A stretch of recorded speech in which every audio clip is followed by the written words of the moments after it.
6 police officers came to my house and arrested me. Why?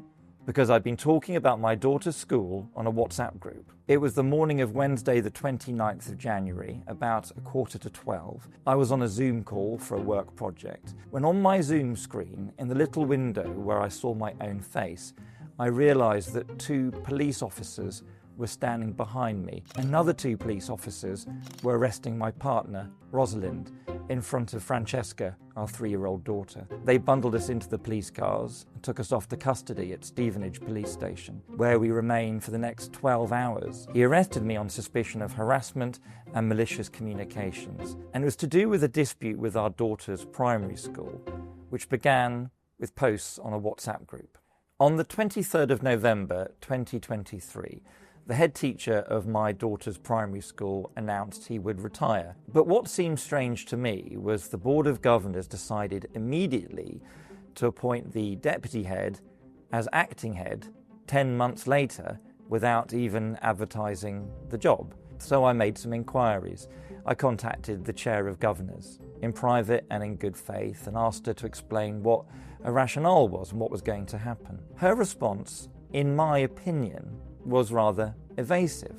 So I asked again, and I wrote to all the governors asking them to explain what was happening and why they decided to do that. I posted that letter in a WhatsApp group. It's a private parents' WhatsApp group. Like most parents, we chunted about a few things. One thing we talked about on that group was a letter from the school commanding all parents not to talk about the school on Facebook or social media or WhatsApp groups. We thought that was a bit off. My partner Rosalind made a handful of vaguely spicy comments. She referred to one school leader as a control freak. She said the chair of governors didn't know much about anything. Out of the blue, on the 12th of July last year, the chair of governors wrote to Rosalind and me. She accused us of posting disparaging and inflammatory comments on WhatsApp and Facebook, and she warned us that if we didn't stop, she would ban us from our daughter's school. So we pushed back. We complained. We denied the accusations. We complained that they'd been accessing our messages, and 2 days later, they banned us from the school. Now, this ban had really serious implications for our daughter, Sasha.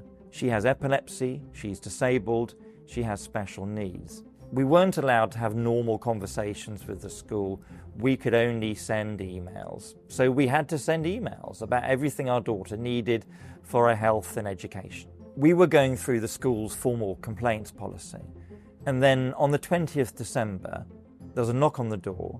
It was a police officer. He told me in no uncertain terms not to contact the school, not to speak to anybody about the head teacher recruitment issue.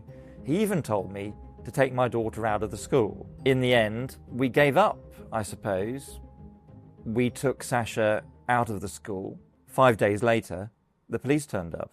When we were finally interviewed, the detective, who'd had no previous involvement with the case, he turned out not to have any evidence of those alleged crimes. He had no documents, he had no first-hand accounts. He just had a vague statement from the acting head teacher at the school. It was Kafkaesque.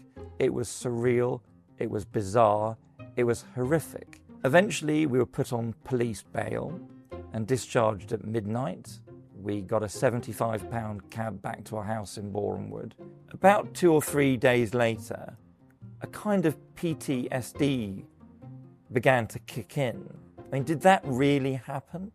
Even now, 2 months later, when I see a police car go by somewhere near our house, I shudder. I think, are they coming back for us again? Eventually, we got a call from the detective in charge of the case. He said to Rosalind, "We're taking it no further." I have found no evidence for these offences. And that was it. It was over. And even now, we still don't know what we're meant to have said or done, which was so terrible, or justified sending 6 police officers to our house. I don't know if we're the first parents to get our collars felt by the police for putting a school's nose out of joint, but I hope we're the last. Hertfordshire Police has said, Following reports of harassment and malicious communications, which are criminal offences, a man and a woman from Borehamwood, both aged in their 40s, were arrested on Wednesday, 29 January. The arrests were necessary to fully investigate the allegations, as is routine in these types of matters. Following further investigations, officers deemed that no further action should be taken due to insufficient evidence. A spokesperson for Hertfordshire County Council said, "An interim head was appointed for the one term to allow time for a proper recruitment process to be carried out. The role was advertised publicly and the recruitment was supported by external professional advisors. We are confident that this was a fair, transparent and timely process." A Cowley Hill primary school spokesperson has said, "We sought advice from the police following a high volume of direct correspondence and public social media posts from 2 parents, as this was becoming upsetting for staff, parents and governors. We're always happy for parents to raise concerns, but we do ask that they do this in a suitable way and in line with the school's published complaints procedure."